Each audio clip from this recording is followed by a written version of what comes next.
IQ doesn't matter. You can't summarize a whole person in one number. What about emotional intelligence? What about multiple kinds of intelligence? Not everyone's smart in the same way. IQ only measures how well you do on IQ tests. Wrong. You are wrong. Here comes Arthur Greenwood with his massive Anglo brain with his 130 plus IQ to totally destroy all your arguments and convince you that IQ is very real and very important, with the help of Stuart Ritchie. IQ is correlated with health, lifespan, religious views, how much money you make, how well you do in school and college, how good of a leader you are, how good you are of a worker, how much you support free markets, facial symmetry, one of the core components of beauty, and even a bunch of weird stuff you wouldn't expect. For instance, high IQ is correlated with committing fewer crimes, having stronger hand grip, being taller, liking The Godfather, and making funnier jokes. All those statements I just said, they might surprise you, they might be unintuitive, but they are all backed by studies. Smart people don't like the idea of intelligence. Just mention IQ in polite company, and you'll be informed, sometimes rather sternly, that IQ tests don't measure anything real and reflect only how good you are at doing IQ tests. That they ignore important things like multiple intelligences and emotional intelligence, and that those who are interested in intelligence testing must be elitists, or perhaps something more sinister. That's the opening of this brilliant book, and he's absolutely right. I mean, IQ is kind of a taboo topic, right? You mention IQ, people give you a funny look, or they just straight up call you, racist, fascist, eugenicist. And, maybe there's some validity to that is in the history of IQ. But I mean, the fact is, IQ is valid science. It is, shown by the evidence to be a useful metric. It is repeatable. It has very real correlations with real life outcomes. And we know that general intelligence predicts, everything from wealth to health to how happy you are. So let's dive right in. The thesis is right here on the next page. He says, some people are more intelligent than others. But you're not really supposed to say that because we have this fiction of egalitarianism that fundamentally everyone's equal, everyone's kind of on the same level, even if, you may have this strength, but I have this strength, so it all evens out. That's just not true. Some people are vastly superior to others. Some people are vastly inferior. As Pentti Linkola would say, human genius only comes in flashes. There are no two people that are exactly equal. Let's dive into some copes against this idea. Cope number 1. All it measures is your ability to take an IQ test. A common criticism of IQ testing is that the tests don't actually measure anything fundamental about mental ability, but instead measure motivation, anxiety, or perhaps how much a person has previously practiced. Prima facie, that sounds kind of reasonable. If you practice really hard at IQ, or if you have a lot of education, you'll do better on the test. And he concedes this somewhat. Can you game an IQ test by practicing it beforehand? Nobody would deny that. If you practice something, you get better at it. But IQ tests are designed to be used with the general population at large. Thankfully, most people don't spend large amounts of time practicing IQ tests. They have better things to do. And we also find that IQ tests are consistent. If you get this score on the IQ test number 1, you're likely going to get a pretty similar score on IQ test number 2, 3, 4, so on, even across decades. As you get old, that starts to drop off, but that has nothing to do with because you practiced. It's just a matter of your brain starting to decay. Cope number 2, people are smart in different ways. That's just not true. I mean, of course, it is trivially true that people have different kinds of intelligences, but generally, those different kinds of intelligence tend to correlate with each other, meaning that if you're smarter than me in this area, chances are statistically you're probably also smarter than me in area B, C, D. Contrary to many people's intuitions, it turns out that intelligence is general. People who are good at one kind of mental test tend to be good at them all. Whenever a decent sample size of people sits a variety of tests, the test scores will all correlate positively together. And he cites a bunch of studies that this is a very consistent, very established science. Nobody who's actually in the field disputes this. It didn't have to be this way. It might have turned out that people who are excellent problem solvers are only so good because their skills in other areas are suffered. In other words, it could be the case that intelligence is zero sum. You have 100 intelligence points, and if you allocate some of those to spatial reasoning, then you have to allocate less to verbal reasoning. Turns out that's not true. Some people have more points total and tend to allocate more to each area. It's worth stepping back for a moment and realizing how impressive this is. Before we'd done the research, would you have predicted that people who are faster at moving their finger when a light blinks, that's one of the tests on the IQ tests, will be more likely to know the definition of defenestrate? No, you would not guess that. In fact, the inherited colloquial wisdom is that, some people are street smart, but some people are book smart. And, just because you're so smart with your books and your academia, it doesn't mean you're smart in the real world. Turns out, no, actually. If you're smart in books, you're probably also smart with spatial relations. You're probably decently good at mechanics. It's just that you're not going to go into that field because you're good at a field that's more highly valued. So we like to have this impression, and this is spread around by social media from people who work at McDonald's, that those professors and CEOs, they might be good at their job, but they wouldn't last an hour in the kitchen of McDonald's. No, actually, flipping burgers is simple, okay? People who are smart are also better than you at your job. They just don't do your job because they can make more money doing something else. But of course, the folk wisdom is that, just because you're smart at that doesn't mean you're smart in real life. And this is all just coming from insecurity. This brings us to massive coper number 1, Howard Gardner. In the 1980s, the psychologist Howard Gardner argued that instead of a general factor of intelligence, there are in fact multiple intelligences. You've probably heard this. This is a very popular book. These include linguistic intelligence, logical mathematical intelligence, musical intelligence, interpersonal intelligence, so on, so on, so on. There's just one problem with this theory. There's absolutely no evidence for it. Gardner just came up with the concept and added the additional intelligences seemingly on a whim. At no point did he gather any data, design any tests, consult any studies. No, it's all just, I bet that intelligence is not general, when all the evidence shows that intelligence is general. This writer says that probably comes down to wishful thinking.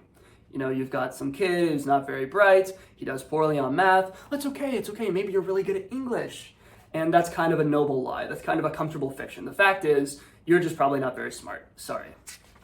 So one of the really big black pills about IQ is that as you age, it starts to decline pretty rapidly. And that happens about the time you're 25. That's a lot earlier than you might think. You might expect to peak in like the 30s or your 40s, because that's when people are academics. But the fact is, you are at your smartest, you are at your intellectual peak at about age 25. So use it wisely. Don't waste this time goofing off, being stupid. Read books, come up with great theories. This is your time to become a genius. And then you can ride that wave for the rest of your life as you age and enter the silver period of your life. A lot of people don't want to think this way because we have this idea that as you age, you get wise. And of course, that's true. You do accumulate more knowledge. But in terms of actual intelligence, it actually declines. Cope number 3. But IQ doesn't really affect your life. That's just some number. No, actually. Smarter people live longer. In study after study, it's been found that people with higher IQ scores, higher general intelligence in other words, tend on average to outlive their less intelligent peers. In some studies, IQ score is about as predictive of the risk of death as is smoking. That's insane. So just as much as smoking ruins your health and leads to death, so does being an idiot, so does being dumb. And being smart means you're going to live a longer, healthier life. This is also true of education. We like to think that education is all about just hard work. No, actually, it really is about your native intelligence. This is a very black-pilling moment, but that's the truth. IQ test scores are strongly and unambiguously correlated with 2 different, though related, measures of education. Achievement, that is your scores, your GPA, and duration, that is how far you go. Do you go on to get your master's, your PhD? Higher IQ, the more likely you are to do that. So the people that say that IQ doesn't matter, they're completely off the mark. Having a higher IQ means you're going to do better in education, you're going to make better grades, you're going to have a higher GPA, and you're going to live longer. Education is still roughly meritocratic. You're still overall, on average, going to go farther if you're smarter. And that gives me some hope for our system. You know what else is roughly meritocratic?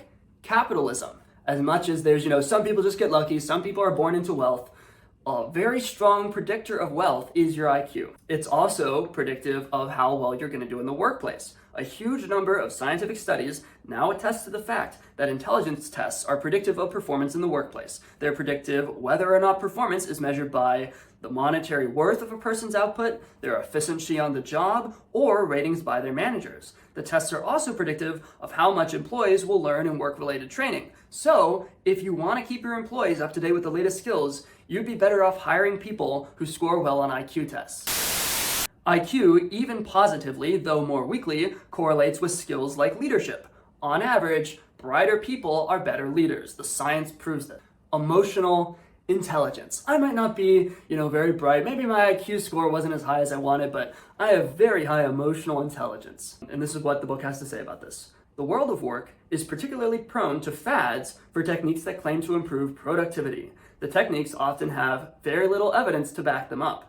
Emotional intelligence is presented as a measure of the ability to understand the way that you and others are feeling, which would clearly be of importance in jobs that deal with people. The question is, does EQ tell us any more than the measures psychologists already use, like IQ and personality tests? No. Several studies have shown that emotional intelligence is linked to better performance at work, but it's not as strongly linked to that performance as IQ. So yeah, emotional intelligence might matter, but IQ matters a heck of a lot more. And turns out your emotional intelligence correlates with your IQ because, again, intelligence is general. One of the results that's particularly interesting to me is that people with a higher IQ just generally tend to be more attractive. We know that IQ positively correlates with height and with facial symmetry, and it also correlates with your healthy lifestyle. So smarter people are more likely to do their daily jog, to avoid fast food, avoid soda, to keep themselves in shape, to not smoke. And we find that connection between healthy lifestyle and IQ even if you control for social class. So it's not just that people who are smart tend to make more money and have more time to jog, can afford healthier food. No. Even if you get rid of the wealth factor, it's still true. Smarter people are still living healthier lives. They're better at art, they create more patents. It's not just academic intelligence, it's also your creativity. The sorts of measures that psychologists use in the lab in an attempt to quantify creativity, such as the alternative uses task. So it's basically like, hey, here's a brick. How many things can you come up with that you could use this for? How many projects could you use this for? Smarter people tend to do better on those tests, meaning that they are more creative. IQ test scores also associate with the sensory ability to discriminate between musical tones and rhythms, which is crucial for musical creativity, so they're also more musically talented. People who score higher on IQ tests tend to have more patents and artistic prizes. So both sides of what we think of as talent, both the academic and the artistic, higher IQ means you'll do better. And this is the really interesting part, is that IQ predicts your beliefs. In the political realm, research shows that higher intelligence scores tend to be less racist, less sexist, and less accepting of authoritarian parenting and policing.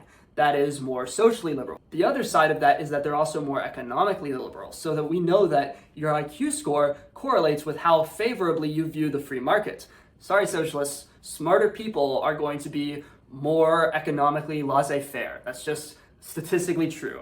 And it is also true that IQ tends to correlate with religion, meaning that smarter people tend to be less religious. That might be caused by social factors, but I'm not really sure. The other part of that is that's mostly true of like fundamentalist religions. So smarter people are less likely to be like, Deep South, young earth creationists, fundamentalist Bible thumpers, but that's not as much the case if you're just talking about like spirituality, religious beliefs in general, believing in God. The connection isn't as strong. Now, to wrap up the video, I figured I'll give you the other side of the story. There are a couple downsides to having higher IQ. Your life will objectively be better. You'll live longer, healthier, more beautiful, more creative, more musical, etc.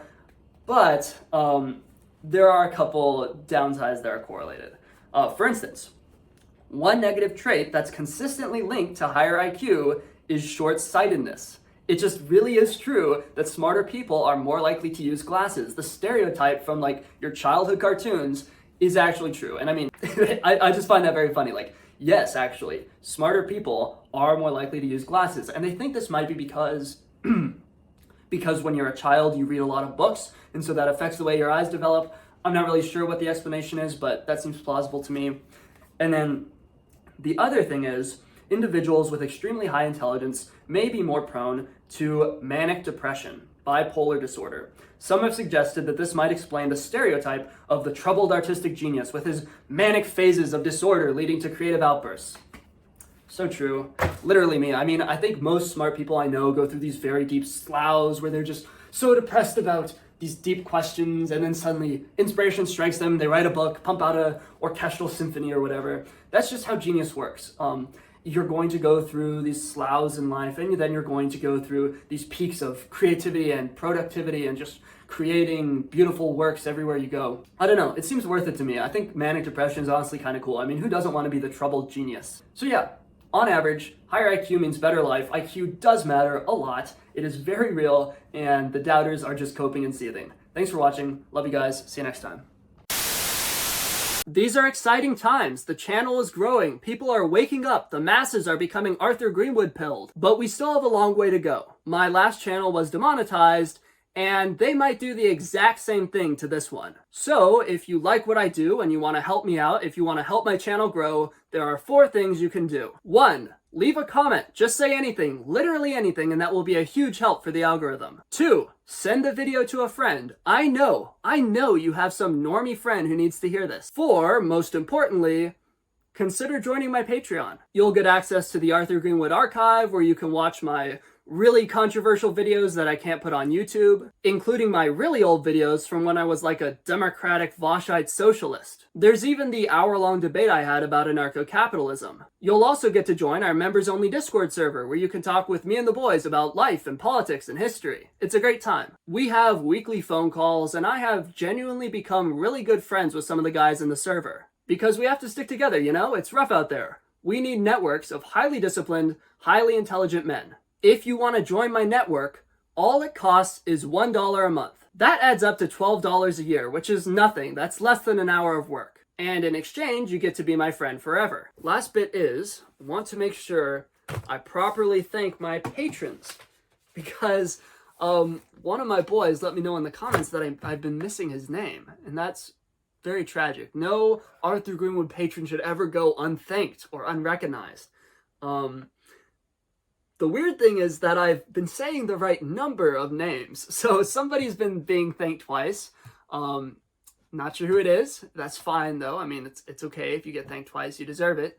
But anyway, I have these 2 conflicting lists. I'm just gonna read the list of your names that you put on the Patreon website instead of your Discord names. So thank you to Jawad Isa, Francis, Webb, Nihilus is here, Nick, Atlas Rise, Donkus Kebab, Total Nicked Elmo, Philip Von Filbert, King Crypto, Y Drodged, Maxim, Sun Tzu, bang your name, Larry O'Cannon, that is an author name right there, Mount Maxito, Eric DeMalay, Rodney, my boy, Hossboss, Brandon, Voidborn, also a cool name, Danis the Manus, Seb, Texan Tetra, Jake, Mark, Ryrot, Lucaso, Bill, Aiden the Astronaut, Carter, Base Bulgarian, Temp, Medi, Lucas, GPC, Ben, Karthik, Piedar, Frank, Woodson, Benjamin, Wesley, Dan, Honorary A, Bennett, Christian, Conjanock, and TDW.